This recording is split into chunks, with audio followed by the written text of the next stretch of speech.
Hey, what's up, guys? Welcome back to another episode of the Fantasy Fellow Show. We got a really good episode for you guys today. I'm going to be opening up my projections document, and we're going to go over kind of what I think makes for a running back one, a wide receiver one, and a tight end one. We're going to be looking at some studies that I have done this year, from opportunity share to yard share, and then we'll even take a peek at target share.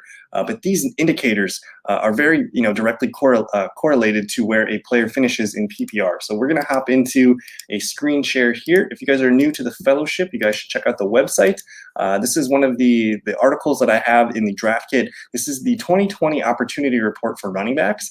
And last year, I took the amount, so opportunity share, it's the total amount of targets and rushing attempts a player gets, and then we figure out what the percentage is that player touched the ball within their offense. So last year, Derrick Henry, a whopping 40.66% of the opportunities in Tennessee.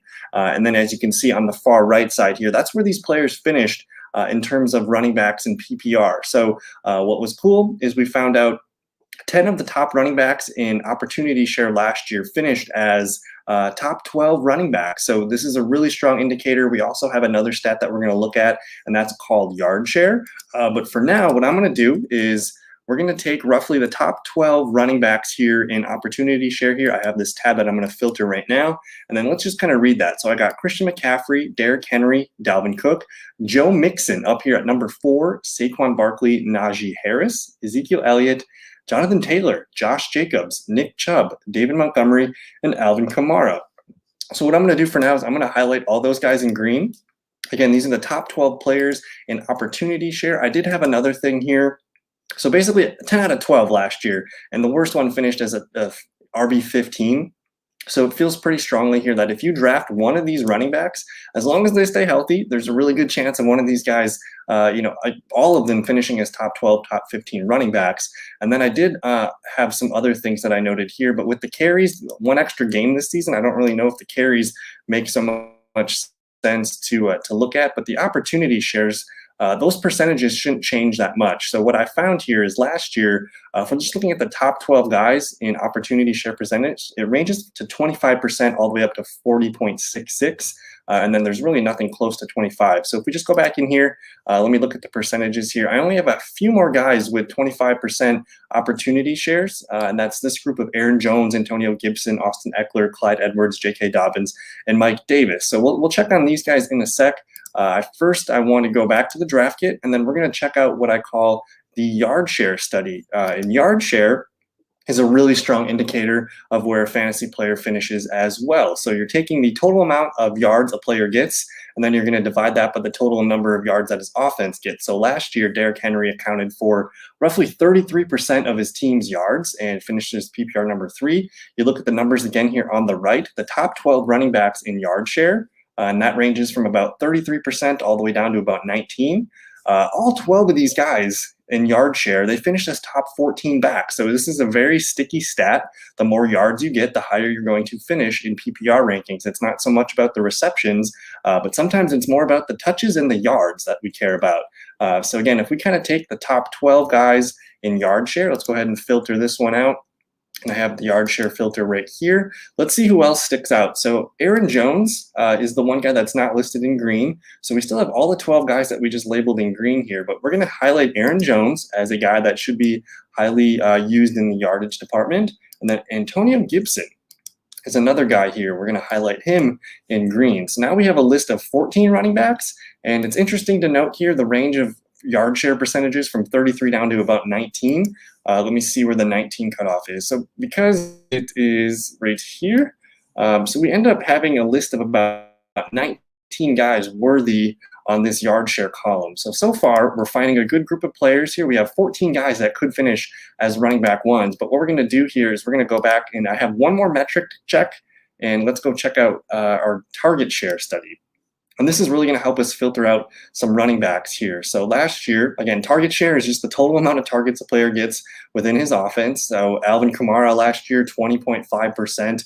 running back 1. Now, the weird part about target share is it doesn't really correlate strongly to PPR finishes. You see the numbers on the far right. After Kamara, it was 16 for McKissick, 42 for James White, 17, 12, 5, 23, 9, 4, 2. Kind of numbers are just kind of all across the board. So I'm not really comfortable highlighting anybody's name here for sure. But the majority of people that do get the more receptions, they're going to have a better season. And touchdowns are kind of an outlier in that too. So I'm not really super excited to highlight players with this list. But what we're going to do is we're going to kind of go back to the opportunity share here. And let's just look and highlight some of these guys here that might be making the list, because we have around about 14 players, and this opportunity share, it kind of ranges to 25%. That was our cutoff.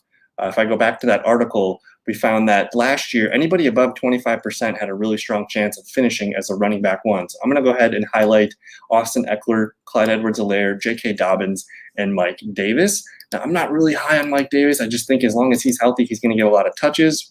And then if we go back to the opportunity share, let me see, or that was the yardage share, and that one was about 19%. So anybody above 19 here, so that's going to include Damien Harris and DeAndre Swift. So if we're looking at this list of running backs in green, these guys all have very good chances of finishing as PPR running back 1s. So now I just filtered this to PPR total projections here. And basically, these are the 16 running backs that I think I would feel best about finishing as running back 1s. Of course, this is not I don't have to be a genius to tell you Christian McCaffrey, Dalvin Cook, Alvin Kamara, Derrick Henry, Ezekiel Elliott, Saquon Barkley. But here comes some questions. Aaron Jones, I feel really safe about him. Nick Chubb, Najee Harris, Antonio Gibson, Austin Eckler, Jonathan Taylor, even Joe Mixon. Those kind of top 13 guys, they all check the boxes in both yards and opportunity share. So I really like this group. And then some guys that are potential, fringe running back 1s, RB2s in the cards for sure. That's going to be Dobbins, Clyde Edwards, David Montgomery, DeAndre, Josh Jacobs, Mike Davis, and Damien Harris. So I hope that helps. If that urges you to take some of these guys in the back end here, whether it's Aaron Jones, Nick Chubb, Najee, Antonio Gibson, I love Gibson, Austin Eckler, Jonathan Taylor, and Joe Mixon, these guys all rank really highly on some of my metrics. And let me just filter one more time for you guys, because we know that with yardage and the opportunity share, again, last year, the top 12 players in these numbers, 10 of them were running back 1s, and the worst finished, I think, 14th and 15th in these stats. So you see, just an opportunity share. We have a huge list of 20 guys here. Just look how high Joe Mixon is. I think Mixon can get a lot of touches in his offense. Josh Jacobs, not really a guy that I'm super excited to draft, but if he gets the touches, that can lead to touchdowns and some catches and things like that. So Josh Jacobs is an interesting one on this list. He looks best as your running back 3 probably, but he could be a running back 2. And as evidence here suggests, he could be a running back 1 for you. Just a fun stat. I think some of my favorite guys on this list, let me just filter by yard share real quick. You see Mike Davis drop. So I don't think Mike Davis is going to be a running back 1 this year. I don't think Damien Harris will be either, or Josh Jacobs. But the rest of the group, actually, you could all make a case for them finishing as the top 12 back. Injuries pending to some of the other players, of course. But some of my favorite guys on this list, Aaron Jones, going at the back end of the first round. Joe Mixon, sometimes going in the second round. Look how high Najee Harris here is on the yardage share. I know people are nervous about the offensive line, but guess what? They still have a really good defense. They're still in a division that likes to, play tough physical games. They're going to run the ball a lot. And with Ben Roethlisberger, you're going to want to run the football now that he's another year older. So I like Najee Harris as a running back in the round 2 range. And then Antonio Gibson's another guy here. He's number 12 in the yardage share stat. So those are some of my favorite guys at the turn, whether it's Najee, Mixon, Aaron Jones, Gibson, or Eckler. Those are probably, if you come away with 2 of those guys, I think you're feeling pretty good. Even Nick Chubb is, I guess, in that group as well. So those are my running backs. Now let's hop over to, let's go back to the 2021 draft kit, and let's just take a peek at opportunity share for the wide receiver position. And then we'll get some numbers and highlight some players for that group. So last season, in opportunity share, this opportunity share did not mean as much to me as yard share, but as we look here for Stephon Diggs, the league in opportunity share for wide receivers at about 16.58%, and then number 12, Tyler Lockett at 13.55%, And then the range of outcomes, you see guys like Robbie Anderson, Curtis Samuel, and Deontay Johnson in the 20s, but they got a lot of opportunity. And then we see 8 out of 12 receivers in the opportunity share up here. They were PPR wide receiver ones last year. So let's go ahead and look at my opportunity share for wide receivers. Let me go ahead and hit sort here. So we're going to kind of highlight the top 12 guys. So that's Stephon Diggs, DeAndre Hopkins, Devontae Adams, Calvin Ridley, Allen Robinson, Tyreek Hill. There's Robert Woods, DK Metcalf, Terry McLaurin, Deontay Johnson making the list, Keenan Allen, and Justin Jefferson. So these are the top 12 guys that I have projected for opportunities this year. And again, that's the total amount of targets and rushing attempts a player gets. And then divided by the total amount of plays in his offense. So I'm feeling pretty good about this group of 12 guys here. Let me just look at the percentages real quick. So about 13.55% was 12 last year. Justin Jefferson comes in at about 13%. So I'm feeling pretty good with those 12 guys highlighted. Now let's overlap this. I'm going to go ahead and check my yard share stat, which I think was a little bit more telling to where wide receivers finish. So let's see here. So again, last year it was 8 out of 12 for the opportunity share, but for yardage share, let me click receivers. For yardage share, we see the top 6 wide receivers all in yard share, all finished within the top 9. We got 1, 2, 3 guys, or kind of the same thing. 8 out of 12 guys did not finish. 8 of the 12 guys finished as wide receiver ones. But for the most part, you see yardage shares upwards of 23.5% and then down to 18. And the big X factor for that is going to be touchdowns, I think. So if I filter here by yardage, let's see who the top 12 yard share guys are. And we got some new ones. So you got AJ Brown. Here's the top, like I just highlighted 1 through 12. So some guys that make the list that weren't on the list before, that's AJ Brown, Brandon Cooks, and DJ Moore.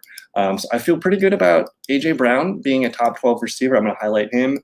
And then DJ Moore, like, who knows? That's an interesting one. Robbie Anderson just missed the list too. I'm probably going to leave DJ Moore off the list. I'm excited about DJ Moore, but there's some competition, with Robbie Anderson, Terrace Marshall Jr. making plays in the preseason. You have, and then you got Sam Darnold. So we'll see what happens with that. But that's an interesting note to take here. So far we have a list of 13 wide receivers. And I already read those guys all off. We just added AJ Brown to the mix.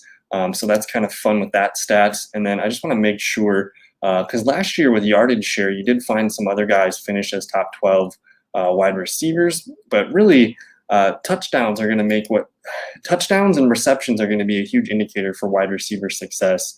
Now let's go look at target share real quick. This will be our last wide receiver stat. And what we're looking for here is, again, in the target share stat, 8 of the top 12 guys finished as wide receiver ones. The only ones that didn't last year, Robbie Anderson, Marquise Brown, Keenan Allen, who was 14th, and Terry McLaurin, which is 19th. So I feel pretty good about saying like 10 out of the top 12 guys in target share finished pretty highly. So this is a pretty sticky stat for what we're looking for. So let's go ahead and filter by target share and then see who else rises here. And really only Tyler Lockett makes the cut. He's the only one not highlighted in the top 12. So Tyler Lockett does have a ceiling of outcomes where he can be a wide receiver one for you guys. I know he can be, somewhat inconsistent, but nonetheless, he's on a really good offense attached to Russell Wilson, so we'll highlight him there. And then some guys that aren't making the list, like Robbie Anderson, Cooper Kupp, Odell Beckham. These guys are all really solid wide receiver 2s, but it wouldn't surprise me to see some wide receiver 1 outcomes. And then another thing that I don't have a study for, I just want to look at, I want to filter here by receptions and see who sticks out. So Cooper Kupp is a guy that I could see as a wide receiver 1 this season. Let's go ahead and highlight him. We already got Robert Woods highlighted. And then technically Juju Smith-Schuster, I got him penciled in at 92 catches. We'll see if he gets to that point. But it wouldn't surprise me. Maybe I'll put Juju. Let's put Juju and I'll put Cooper Kupp back here. And then even Tyler Lockett. These are the guys that we just added recently. So I'll put them in orange as guys that could potentially, I could see them being wide receiver 1s.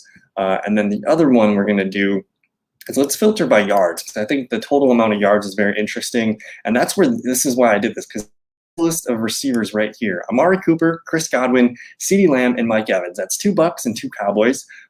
I'm going to highlight those guys all in orange because I think there's an outcome where all 4 of these guys, they all have a good shot at being receiver one. Now, if Godwin's a wide receiver one, I don't know if Evans can be. I don't know if there's room for 2 wide receiver ones from each team. But when you're drafting, the upside of these guys is pretty phenomenal. So if you miss on CeeDee Lamb, try to get Cooper. If you miss on Evans, try to get Godwin. Try to get one of those guys if you can. And basically, CeeDee Lamb's going higher in drafts right now. If you miss Lamb, you can wait on Cooper. That'd be your next pick, and then do the same approach with Godwin or Evans. I think both guys and both teams are great situations to be in. So that's kind of our list of wide receivers here. Now I'm going to go back and filter by PPR, and I'll give you my favorite receivers to take. I think for the most part, the top, the top 13 of them feel really good. And the guy that kind of surprised people to see him ranked 13th is Deontay Johnson, who last year, he was a part of the metrics that dominated opportunity share. I think he had 144 some targets last year. He did have the drops, but man, if he's getting the targets again and those drops reduce and touchdowns and everything else kind of goes up, I think Deontay Johnson is a steal right now in the 4th and 5th round. So we also just saw Chase Claypool had some kind of injury. It doesn't seem serious, but there hasn't really been much reported on it right now. So Deontay Johnson is kind of the guy that, to me, he's probably the sleeper of this list, and he might even go amongst all the receivers that are highlighted. He might be the last one taken. Sometimes with Juju Smith-Schuster going off the board, who knows? But this is my list, guys. This is my list of wide receivers that you should be targeting. If you can get 3 of these guys, you're doing pretty well. And then for those running backs, if you can get, let me highlight some of these guys. I'm just gonna, don't draft Mike Davis. I'm not gonna highlight Mike Davis. But these are the running backs here that I would say that I'm comfortable with. The guys in orange, I don't really feel great about them being running back ones. J.K. Dobbins would have to score a boatload of touchdowns. Same with Jacobs. DeAndre Swift would have to dominate the touches. But these guys in green, these are my running back one choices. And then for kind of the same thing with tight ends last season, I won't pull up the article, but let's just go ahead and look. Because tight ends, it's pretty sticky. You want tight ends that are going to get the most opportunities. And essentially with tight ends, opportunity share is equal to targets and how many touches they're going to get. So let's go ahead here and highlight the top 12 guys in target or opportunity share. So we just did that there. Those are the top 12. And then let's go ahead here and we'll highlight the yard share guys. So only Tyler Higbee hops into the list. We'll put him there in orange. And then let's look at target share, because target share is also a really good metric. Now Anthony Ferkser pops in, and I guess Hunter Henry, but I'm not going to highlight Hunter Henry. I don't really feel great about him being a top 12 tight end. As long as Jonnu Smith's healthy, I'm probably not going to do it. So these are the top 12 guys. Let me actually filter here by PPR. So Travis Kelce, Darren Waller, George Kittle, you guys know the names, you guys know what they do. Take those tight ends if you can.